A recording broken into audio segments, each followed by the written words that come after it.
तो हमने एक फैसला लिया है, एक दो दिन में पत्र निकाल देंगे कि अभी हम 3 महीना उनको कागज ढूंढने का, कागज तैयार करने का पहले समय देंगे, तब हम सर्वे का डिक्लेरेशन स्टार्ट कराएंगे। हमारे सांसद श्री पप्पू यादव जी ने भी इस बात को बताया था।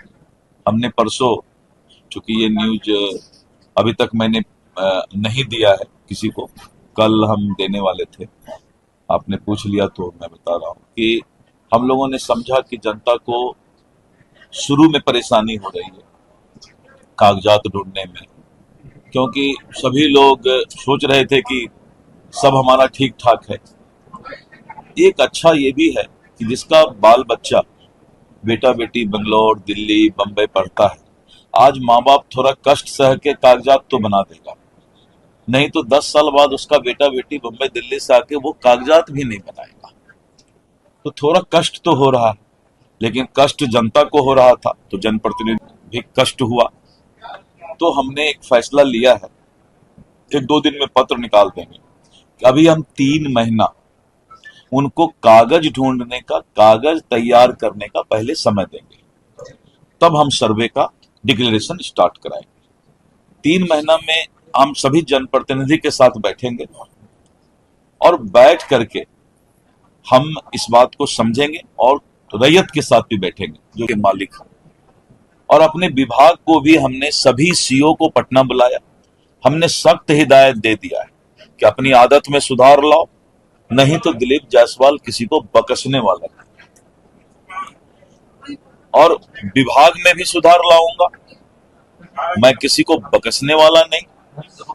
और रैयत को भी, जो जमीन के मालिक हैं, घर के मालिक हैं, उनको भी हम 3 महीना का समय अभी देंगे, जिससे कि वो कागजात तैयार कर ले। कैथी लिपि को लेकर, कैथी लिपि के लिए मैंने कहा कि कैथी लिपि का भी ट्रेनिंग बनारस और सारे लोगों से, क्योंकि एक आदमी उर्दू नहीं जानता है, कैथी नहीं जानता है, तो कल जो कैथी जानने वाला है दूसरे पार्टी से 50,000 रुपया लेकर के गलत पढ़ दे तो एक आदमी के साथ तो अन्याय हो जाएगा। तो वो भी एक समस्या था। तो हमने अपने अभी हमारा जो है करीब करीब 100 से ज्यादा अधिकारी इसका विशेष ट्रेनिंग कैथी लिपि का ले रहे हैं, और रैयत से कोई गलत नहीं बता दे, इसलिए ओ या हरसई दुर्गई कैथी में कैसा होता है उसको हम डिस्प्ले करेंगे, जिससे कि वो मिला भी ले कि ये आदमी सही कैथी बोल रहा है। तो प्रत्येक सीओ ऑफिस में हम मुखिया को, सरपंच को, सब जगह वो एक भेजेंगे कैथी लिपि का हिंदी में और कैथी क्या होता है। तो ये सारा चीज करने में समय लगता है। तो ठीक इनका भी आया था ये विचार, मैं देखा इनका जब भी कुछ आता है तो सिंहेश्वर स्थान के लिए बोले, मैंने तुरंत ये किया, राजकीय उसको ये करना था। इनका आया तो ये जनता से चूंकि जुड़े हुए हैं तो हमें लगा, बहुत जगह और भी बहुत जगह से खबर आया, तो अभी हम 3 महीना के लिए जनता को समय दे रहे हैं। सर्वे होगा, सर्वे इसलिए होगा कि जमीन का एक बार अगर भविष्य तय हो जाएगा तो थाना में 60% विवाद रुक जाएगा। सिविल कोर्ट में दादा केस करता है सिविल सूट तो पोता को जजमेंट मिलता है, और बेचारा जमीन का मालिक जो है न्याय पाते पाते ऊपर चला जाता है।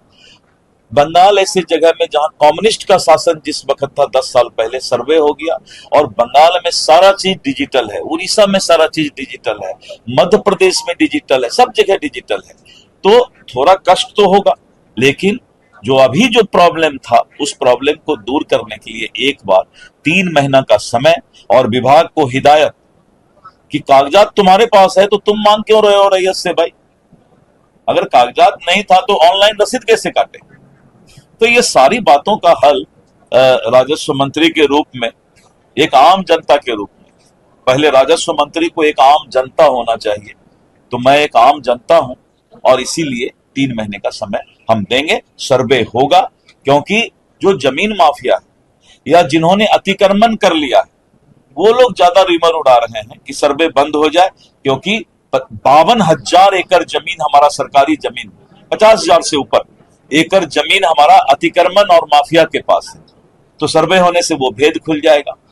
लाखों करोड़ की संपत्ति सरकार की, इसलिए हमने ये कहा है कि सर्वे अगर डीएम का ऑफिस है तो डीएम को भी कराना पड़ेगा, एसपी का ऑफिस है तो एसपी को भी। सभी लोगों को अब जो सरकारी अस्पताल से लेके सरकारी जमीन से लेके सरकारी ऑफिस, सरकारी निवास, अब सबका दाखिल खारिज होगा, वो सरकार के नाम पर होगा। लेकिन पहले वो दाखिल खारिज नहीं कराते थे, तो सरकारी संपत्ति कोई ले भी लेता था तो केस नहीं हो पाता था। अभी हमने एक बहुत बड़ा स्कैंडल पकड़ा और के पाठक हमारे राजस्व परिषद में हमारे विभाग में है, हमने उनको लगाया है इस चीज में कि बेतिया राज की अंतिम रानी निर्वंश थी, उनको कोई बच्चा नहीं हुआ। और उत्तर प्रदेश में इलाहाबाद, लखनऊ, बनारस, बहुत जगह बेतिया राज की संपत्ति है, हजारों लाखों करोड़ की संपत्ति है। उसको लोग गलत तरीके से जो है लूट रहे थे, माफिया लोग उसमें लग गए थे पूरा। मैंने बेतिया राज के लिए एक नया विधेयक लाने का प्रस्ताव अभी भेजा है कि जहां भी जो केस बेतिया राज का जिस भी कोर्ट में है उसको निष्क्रिय माना जाएगा। ये हाउस पास करेगी कानून, और इस तरह करके जमीन माफिया और अतिक्रमणकारी पर मेरा सीधा नजर है कि उन लोगों को हम बख्शने वाले नहीं हैं। और जो गलत पदाधिकारी है, जो सुधरना नहीं चाहता है, जिसके जेहन में भ्रष्टाचार चला गया है, वो भी मेरे कलम से बचने वाला नहीं है। और मैं किसी से कंप्रोमाइज भी करने वाला नहीं हूं, स्वभाव से ही ये स्वभाव मिल गया है, अब हम कुछ बोल नहीं सकते हैं। लेकिन जनता के साथ हर वक्त सरकार रहेगी और सरकार में मंत्री का ये वादा और भरोसा है। धन्यवाद। अब इस पर कोई क्वेश्चन, अब हो गया, इस पर कोई क्वेश्चन इतना हो गया।